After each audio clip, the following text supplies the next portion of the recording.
Como é de amplo conhecimento, e principalmente a você que acompanha o meu canal, acompanha o meu trabalho, por isso que eu já peço para você se inscrever e ativar o sino de notificação, já está sabendo, é claro, do avanço da Ucrânia na região do Oblast de Kursk, da Rússia, que faz fronteira ali com a região Oblast de Sami, da Ucrânia. E essa ofensiva que começou em 6 de agosto, ela já ultrapassou ali um limiar de 3 semanas de intensos conflitos na região e vem causando muitas baixas de todos os lados, muitas destruições de casas, de vilas, de assentamentos e também perdas de equipamentos tanto da Ucrânia quanto da Rússia. No começo, houve uma um discreto contingenciamento de tropas russas ali na região para tentar conter essa ofensiva ucraniana, que também detinha um pouco efetivo naquele momento, isso é verdade, de 500 a 1.000 homens. Hoje já está ali em um formato de praticamente 2 brigadas enfrentando ao menos 2 ou 3 brigadas russas como contra-ataque, de tudo que a gente vem tendo como informação e análise também de especialistas, soldados ucranianos, soldados russos, simpatizantes da Rússia que vêm alimentando algumas informações de grupos no Telegram. Então eu passo a analisar todos esses 2 cenários, o cenário ocidental, o cenário da Rússia, para elaborar alguma síntese do que está acontecendo hoje na Rússia, uma invasão lá na região, mais na região sudoeste do país, que faz fronteira ali com a região de Sami, da Ucrânia. E isso mostrou alguns pontos interessantes desta incursão ucraniana, em que eu lanço a pergunta, né? Por que a Ucrânia ela está tendo tamanho interesse em caminhar, em fazer essa incursão rapidamente até a usina nuclear de Kursk, porque ela está caminhando de forma focada, direcionada até a usina de Kursk. E eu fiz aqui, baseado nessas informações, baseado em tudo que está acontecendo, diversos tópicos para se chegar a uma conclusão possível, de um entendimento possível que vai dar a você algumas informações para você também interpretar sobre os cenários atuais dos 2 lados e também traçar e sintetizar uma espécie de conclusão, uma análise do que está acontecendo e se realmente esses são os objetivos da Ucrânia neste momento. Então temos essa incursão desde 6 de agosto, nessa invasão ucraniana em Kursk, num território constitucional da Rússia.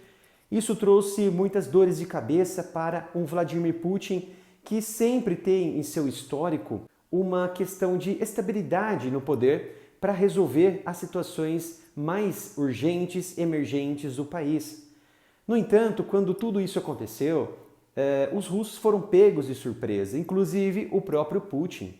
Até mesmo durante uma reunião de alto comandante, praticamente 6 dias após o início dessa incursão ucraniana, tardiamente Putin se demonstrou muito furioso nas câmeras, ao vivo ali, conversando com o seu alto comando. Inclusive, enquanto o governador de Kursk estava repassando as informações em tempo real que estava acontecendo, Putin se sentiu muito incomodado com tudo aquilo ali, né? E ele não trata de uma guerra ali, de uma batalha ou de uma operação de incursão.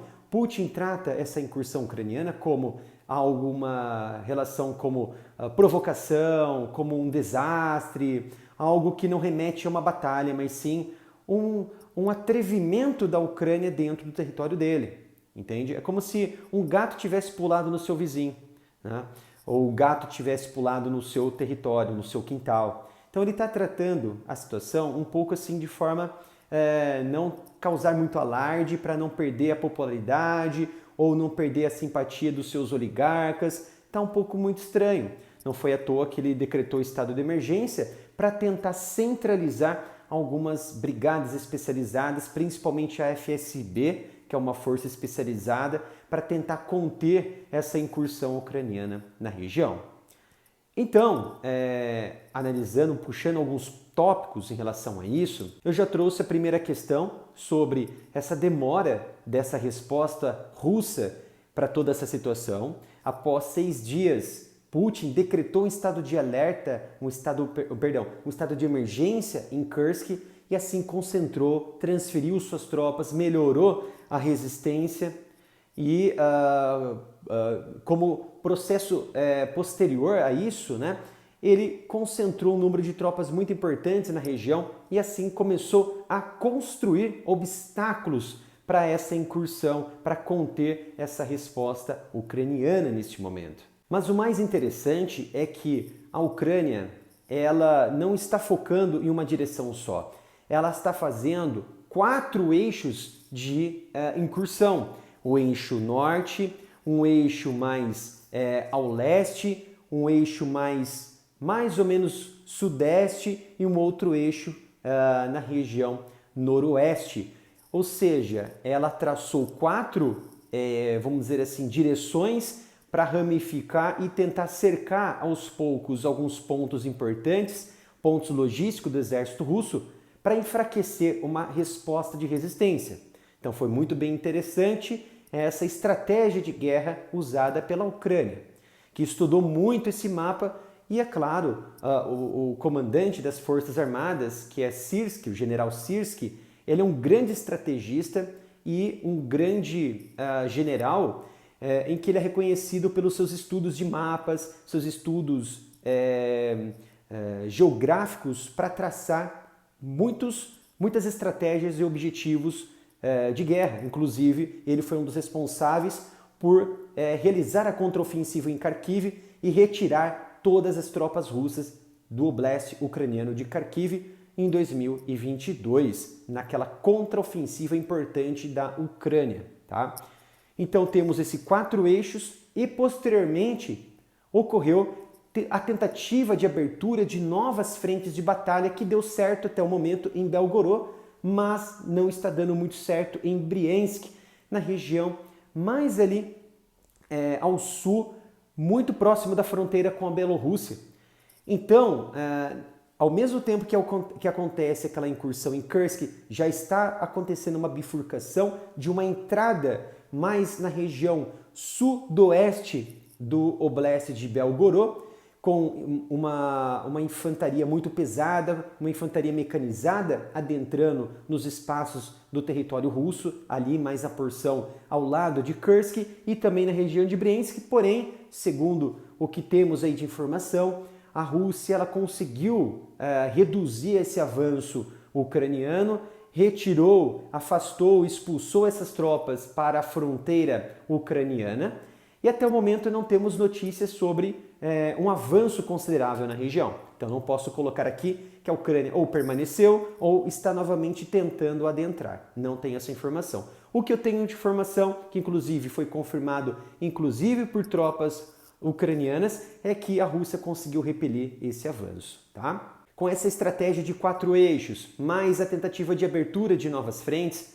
o próprio presidente Zelensky, ele admitiu estar tentando construir uma zona tampão. O que seria essa zona tampão? Uma área de segurança, uma área que ele pudesse colocar suas tropas ucranianas em uma menor situação de perigo. Ou seja, ele provavelmente já colocou muitos sistemas antiaéreos na região dentro do território de Kursk. Isso oferece uma condição de defesa aérea. O santuário russo hoje ele está comprometido porque, além dele colocar sistemas de defesa aérea, antiaérea, ele também colocou sistemas de artilharia. Inclusive está colocando sistemas de artilharia de alta mobilidade para atingir pontes, para atingir infraestruturas de defesa da Rússia, como os HIMARS. Então está dando muito certo essa progressão da Ucrânia, porque à medida que eles estão avançando, eles estão construindo sistemas defensivos.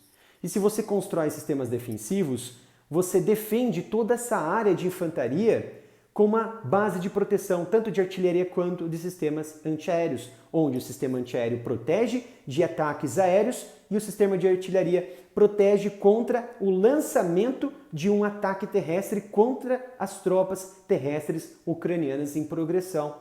Então veja que importante é essa zona tampão em que o próprio presidente Zelensky ele admitiu estar construindo neste momento em Kursk e em Belgorod. Então é importante para o quê? Diminuir o santuário aéreo e o santuário terrestre russo em seus territórios. E o que a Rússia pode fazer nesse momento? É afastar, retirar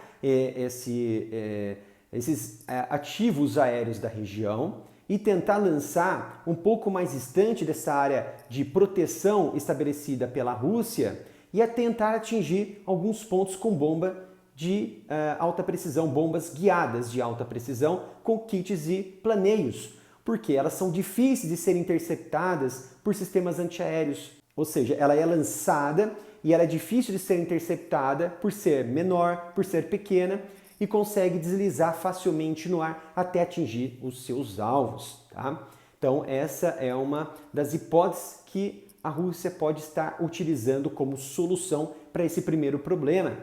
Mas a Ucrânia já vem solucionando também essas alternativas que a Rússia vem realizando.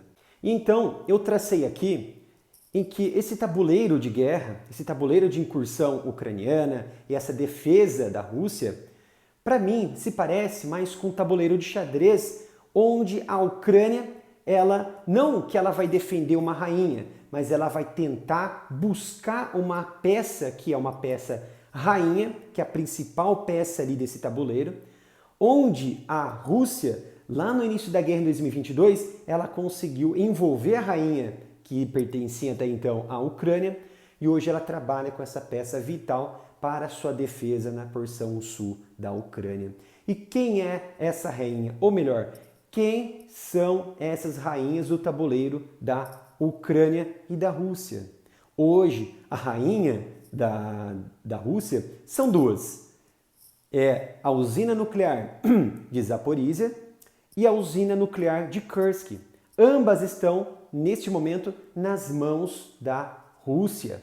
Então, qual que é o objetivo hoje da Ucrânia, analisando todo esse cenário, na minha opinião? É chegar até a região da usina nuclear de Kursk. Por quê? Ouçam só. Nesse trajeto, desde a fronteira da Ucrânia até onde atualmente as tropas ucranianas estão hoje, dá em torno de 34 quilômetros, dá em torno de 24 a 25 quilômetros de distância. Desta distância de 24 a 25 quilômetros de distância, para a usina nuclear de Kursk, dá em torno de 30 a 35 mais ou menos quilômetros de distância. No entanto, entre este espaço das tropas atuais posicionadas em Kursk até a usina nuclear, existe um obstáculo que a Rússia construiu uma velocidade impressionante de rápida, porque ela construiu diversas trincheiras profundas com maquinários especializados e ainda vêm sendo construídas até em direção à Bielorrússia. Ela colocou diversos campos de minas, inclusive parte desse campo de mina foi sendo colocado por drones terrestres e também drones aéreos, e também estabeleceu algumas cabeças ali antitanque e dentes de dragão durante esse percurso como obstáculo complexo e robusto contra esse avanço da Ucrânia. Então isso vai dar margem para um ganha-tempo para a Rússia se preparar ainda melhor, porque a Ucrânia vai ter que traçar uma nova meta, um novo objetivo para ultrapassar esse obstáculo que não vai ser fácil, haja vista o que vimos e que estamos observando hoje em todo o oblast de Luhansk, de Donetsk, de Zaporizhia, de Kherson, onde a Ucrânia ela não consegue ultrapassar e, é claro, a Rússia ela não consegue prosseguir com o avanço, porque está tudo minado naquela região que pode durar de 8 a 10 ou mais anos para desminar todas essas minas, esses campos minados em toda essa região. Então, essa área desse obstáculo para baixo, que foi essa área que foi evacuada pelos russos, podem ter certeza que não haverá um retorno dessa população tão cedo, numa média ali de 10 anos a 8 anos, porque toda essa região está sendo minada pelos russos, tá? Então, essa rainha que a Ucrânia ela objetiva ganhar, nada mais é que a usina nuclear de Kursk. Por isso, esse foco tão direcionado da Ucrânia em conseguir dominar o perímetro da usina nuclear de Kursk. E se conseguir, podem ter certeza que será um dos perímetros mais protegidos, dominados pela Ucrânia, em que a Rússia ela jamais vai atacar essa região. Porque assim como acontece na região de Zaporísia, a Ucrânia jamais vai atingir a usina de Zaporísia. Mas apareceram alegações e evidências de que a Ucrânia esteja atacando com drones a usina nuclear de Kursk. Essa foi uma alegação, inclusive Maria Zakharova da Rússia, ela determinou que tem provas que drones a menos de 100 metros de distância da usina foi abatido e capturado suas peças, que vai demonstrar para o diretor-geral da Agência Internacional de Energia Atômica e que mostra que a Ucrânia está tentando causar uma destruição e um ataque, entre aspas, nuclear, como se fosse uma bomba suja, aproveitando o material radioativo, ou melhor, o material nuclearizado da usina de Kursk. Na minha opinião, na minha sincera opinião, avaliando tudo isso, essas alegações elas são fundadas, essas alegações são plausíveis apresentadas pela Rússia? Eu acredito que não. Por quê? Vou explicar antes de você querer me contestar, querer me criticar. Ouçam só, quando a Rússia ela encontrou a região de Zaporísia, a usina nuclear, ela dominou o seu eixo, a cabeça da margem direita e esquerda do rio Dnipro, ela estabeleceu um perímetro de segurança muito grande em que a Ucrânia ela não teve coragem de atingir seu próprio território, que poderia causar um colapso na maior usina nuclear da Europa. E seria terrível para toda a região e até mesmo para o próprio governo de Kiev. E nesse momento, a Ucrânia está fazendo o mesmo. Ela só quer prosseguir para este perímetro, ela não quer atacar a usina. Então a alegação da Rússia, ao meu ver, no meu ponto de vista, não é fundado, é infundado, porque o objetivo dela é conseguir dominar essa usina para servir como uma peça de um tabuleiro, como se fosse a rainha, a principal peça de proteção para o seu tabuleiro, onde as tropas são ali os peões, são os cavalos, as torres, que estão tentando chegar e proteger essa rainha para ganhar o quê? Um tempo, para ganhar um espaço de moeda de negociação para um futuro, quem sabe, Putin sentar na mesa de negociação, porque ele vai ter duas opções. Ou ele vai observar toda uma área de milhões de pessoas sem energia, principalmente no outono, no inverno, que estão chegando na Rússia e na Ucrânia nesse momento. Ou a segunda opção, começar a negociar terras. Eu quero a usina nuclear de Kursk novamente, então vocês também entregam a usina nuclear de Zaporísia para a gente. Então, aos poucos, esses objetivos feitos pela Ucrânia, que estão sendo feitos pela Ucrânia, que é prosseguir gradualmente adentro do território de Kursk, nada mais é que para tentar recuperar, ou melhor, para tentar conquistar uma rainha no tabuleiro desse xadrez, tanto da Rússia quanto da Ucrânia. E se a Ucrânia dominará ou não essa peça vital no tabuleiro da Rússia, nós não sabemos. Essa progressão ela já foi impensável 3 semanas atrás. E olha onde a Ucrânia está hoje. Então não podemos duvidar dessa estratégia de guerra da Ucrânia hoje e também não podemos duvidar dessa lentidão de Putin em decidir tomar suas ações para conter esse avanço da Ucrânia, que nas próximas semanas poderemos observar um grande conflito se desenrolando na região de Kursk. Espero que tenham gostado desta análise. Não deixe de curtir esse vídeo, compartilhar, se inscrever e, é claro, ativar o sino de notificação para não perder nenhum conteúdo. Obrigado pela sua presença e nos vemos no próximo vídeo aqui no canal.